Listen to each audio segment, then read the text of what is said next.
Dear colleagues, ladies and gentlemen, thank you very much for inviting me to the European Alzheimer Conference here in Berlin. The way you address the question of how we can find better professional answers to the challenges of a life with dementia is exemplary. However, it is at least as important that Alzheimer Europe advocates a new understanding of dementia, the dignity of those suffering from dementia, and that we in our societies must learn to live with dementia. Living well with dementia is the topic of a nursing report that I will present in Berlin in October. Is a good life with dementia? The question of good living is a central Aristotelian ethical question, not the question of how to deal with living wills or the medical ethical dilemmas. We need to remember this. The central ethical question is how to have a good life with dementia. Our law has formulated human rights assurances, not least through the Convention of the Rights of the Disabled at supranational level, which can be read as a protection against humiliation of people with dementia. It is important to integrate these into our cultural awareness and personal actions. The dimensions of good life, spelled out by Martha Nussbaum, describe in a positive way what belongs to a good life and how we can enable human beings to live a good life in this sense. You all know Martha Nussbaum. In her work, she drafts a so-called capability approach. This enables us to enter into a differentiated debate on the subject of dementia and the different forms of life with dementia. Nussbaum's philosophy is based on universal criteria for enabling a good life. It applies to all citizens and is therefore, of course, also applicable to dementia sufferers and their relatives. A good life depends on the possibility of having access to essential life experience we heard about in the last presentation, combined with the chance to shape them. This includes the capability to stand in relationship with people and objects, to maintain this, and to feel feelings such as love, sadness, longing, gratitude, and joy. Furthermore, this includes the capability to form a life in relationship and to live different forms of social and family relationships. To have time for oneself and one's own interests, to be allowed to play and relax, is part of being human. Above all, respect for the individual given by the community and the guarantee of being able to live with dread and fear enable people with dementia to develop the dimension mentioned. It is important that we spread such as an understanding of good living with dementia in our societies. This is the ethical condition for a right of dementia I will postulate at the end of my lecture. It is interesting to note that the public opinion poll we have carried out has met with a very broad response. In my lecture, which is focused on the ethical and legal aspects of domestic care, I would like to begin with three essential aspects and principles that are central importance from an ethical and legal point of view for people with dementia and their families. I will then deal with the domestic situation and the conditions there before concluding with a proclamation of a right to dementia. The first aspect, human dignity and a new relationship to a life with dementia. Is a concept of human dignity suitable to a new relationship with dementia? Human dignity is a term that has a broad meaning, is often used in the political discussion, since its meaning and its implication are not revealed. Friedrich Schiller invites us to expose a sense of what constitutes human dignity. No more of it, I beseech you. Give him to eat and a roof. When you have covered this nakedness, dignity will be self-evident. Protection and food, these are the elementary foundations of human existence that are necessary for the preservation of life. Protection and nutrition for people with dementia also means to offer and shape a place of a life in which they can live without fear and threat to their physical and mental integrity. Nutrition includes, in addition to food, spiritual nutrition, which creates care relationships. No more and no less creates the dignity of mankind. Richard Sennett reminds us that human dignity occurs in relationships. Basically, the whole sensitive and respectful interaction with the other begins with a fundamental respect of human dignity, a respect that is independent of the performance of the other person, of his or her skills, of his or her means of expressions. It is about respect for everyone, even those who do not follow our rationality, who have become different, who have deal with new realities for themselves and for us. Even and especially with respect for people with dementia, which is manifested in the sensitive interaction with the whole human being. If we lose this respect, if we do not practice it, if we talk about people with dementia and even deny them the right to life, if we publicly consideration in healthcare services to them, then exactly what the 6th Senior Citizens Report Commission at the federal government in Germany warns us to happen: a society that does not strive to respect the elderly has no culture.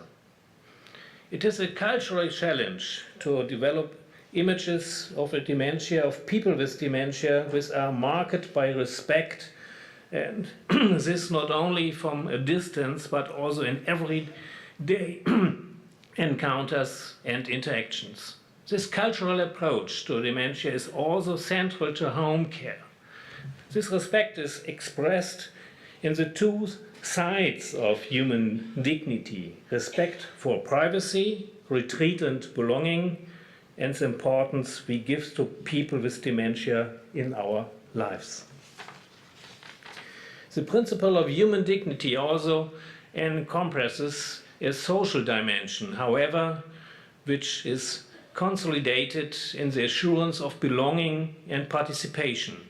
Leaving relatives and neighbors alone with their caring duties towards people with dementia is not compatible with human dignity.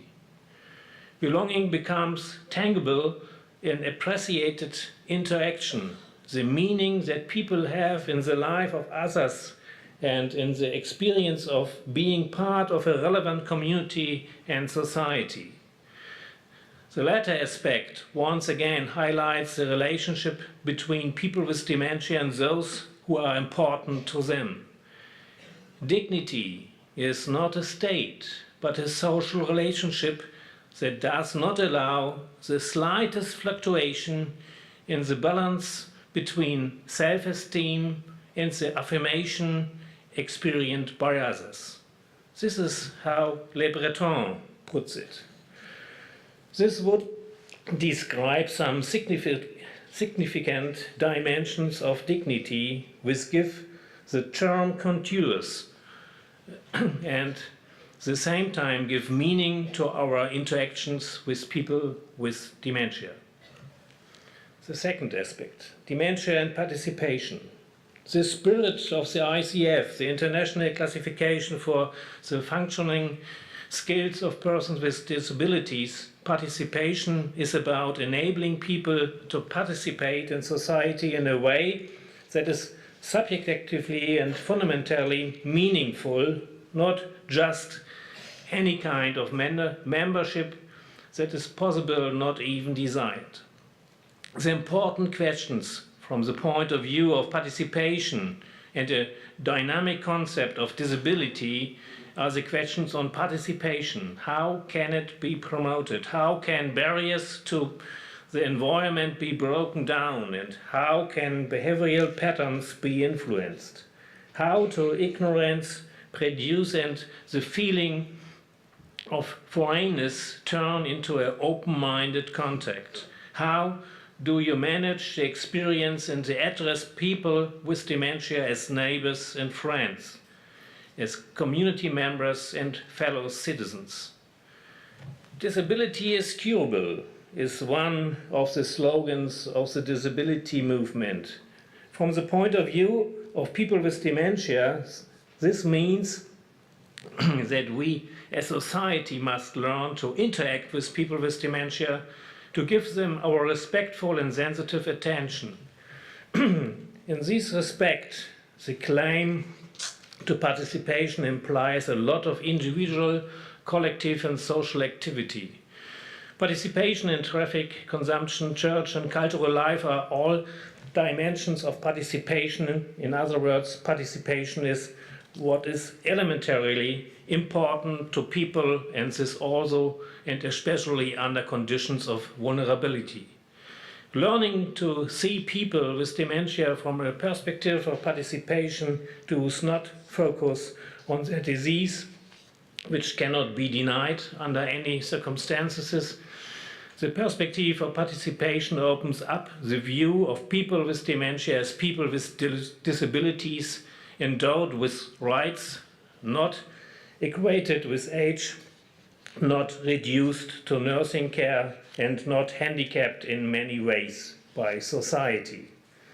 Norbert Elias describes the process of civilization in an impressive way as a process which, on the one hand, eliminates violence from everyday interaction, but which has also ensured and is shaped by the fact that we are increasingly distancing ourselves from the immediate expressions of life, from the body, from the unadapted sides of the other.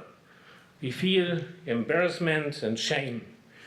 I like to speak of the second order of civilization when it comes to practicing respectful behavior, which is based on the concerns of convention, respect, courtesy, appreciation, when its usual forms a civilized behavior not longer bear fruit. Dementia is no longer a marginal topic in our society. It is one which millions of families in Europe know and are affected by. A topic that is an issue in every community, in the subsidiary understanding of the welfare state, which is also close to participation orientation. It is important to find answers to the challenge of a life with dementia locally.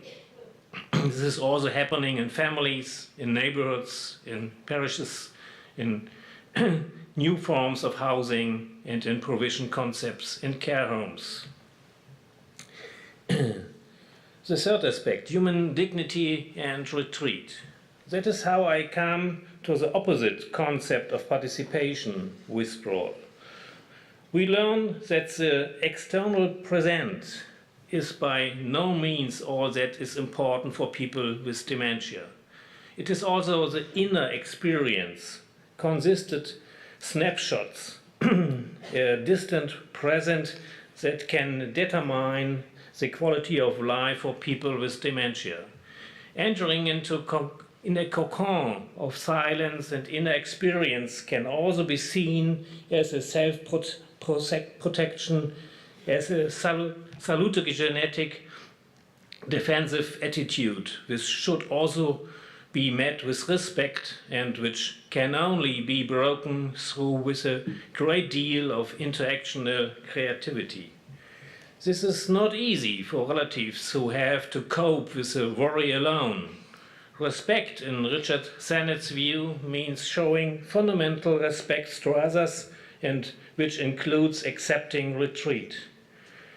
The cultural foreignness to becoming alien must not be played over in a well-meaning way. Schiller also reminds us of this his basic statements on dignity. This does not release us from our inner compassion, concern, and responsibility. Marianne Gronemeyer formulated the basic attitude of sorrow in different ways than nursing scholars do. That your suffering is also my suffering, your happiness is also my happiness, is a prerequisite of a better world.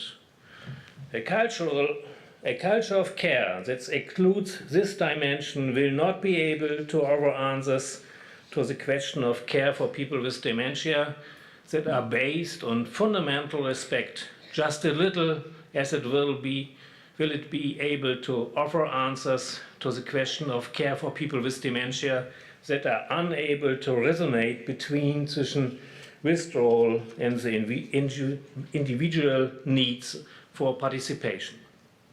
Let me come to the aspect of home care. Most people with dementia live at home with their partners or with their families. In this respect, the majority of the work is done by members and their families. They have very different levels of support for their concerns in the European Union member states. We know that caring relatives who have to cope with care tasks alone are affected by considerable health impairments and very often suffer from depression that require clinical treatment. In recent interviews with caring relatives conducted by my Freiburg Institute, most of them spoke of a prison in which they find themselves in their fate as carer. Too little relief, too few suitable aids, largely at the mercy of years of care. We conducted in our studies in Germany, in the context of specific acts of violence in family households. These include measures such as deprivation of liberty, restraints. 20% of all people in Germany with dementia who are treated at home are arrested, sedated, and or imprisoned. Many, especially women, are given up work and endangering the adequate retirement provisions as well as their participation in social and working life. If we continue to rely on the care of relatives, which is evident in a subsidiary understanding of social security, then we must pay much more attention to the political conditions under which caregiving relatives perform this task. Subsidiarity recognizes the state's obligation to pay in advance for beneficial conditions that ensure human dignity for those affected by dementia as well as their relatives and family members. From a legal point of view, there is a broad field of action here. Our welfare state differ markedly in the investments in professional support, assisting services and community-based infrastructures which caring relatives can use, we heard about. For Germany, we can say that market orientation in securing outpatient care for people with dementia is not conducive to this.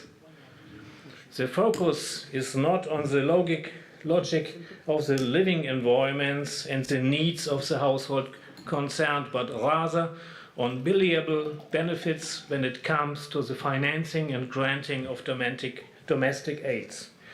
In my institute in Freiburg, we have shaped the vision of shared responsibility that the 7th Commission of Old Age Reports of the federal German government has taken up.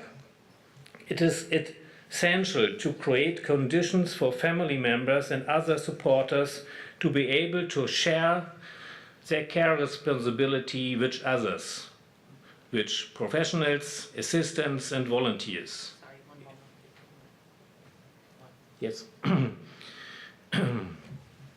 In a modern understanding of subsidiarity, which is largely ensured in our welfare state, subsidiarity means that everyone contributes to shaping on an overall task in accordance with their own principles. The professionals have to stand up for the professional support and adherence to professional standards, the assistance for high-level presence and support services. Volunteers can contribute their talents, perform advocacy roles and ensure that people with dementia, in the sense of Martha Nussbaum, also remains important to others. Depending on their possibilities, the relatives and family members fill in the solidarity that they can and want to give in their families, in their partnership, and this is the knowledge of the person and the biography embedded in a life shared over the years. Let me finalize with my lecture with the idea of the right of dementia. We don't have a pill for dementia. We don't have any cure options. We can only learn to live with dementia. This applies to those affected, their relatives and family members, friends and neighbors, as well as society as a whole. Dementia is now and is more and more becoming a phenomenon of life in our towns and villages. Dementia as a form of life is, as Rainer Martin puts it, from a philosophical perspective, a form of community life. Society, too, has to gain experience and learn how to share a life with the elderly and especially with people with dementia. Society as a whole is in demand here, whether dementia is part of its life forms and whether dementia is also part of its purpose in life. Human dignity is not essentialist, it is a matter of practice. As Rainer Martin puts it, Kant has put the determination of human dignity on the wrong path by laying it just in pure reason, not influenced by any affect. Nothing has dignity and value of itself, not even gold. Dignity and value include estimation, positive evaluation and application. Dignity can be experienced, happened in social interaction as appreciation. Dignity occurs in social interaction.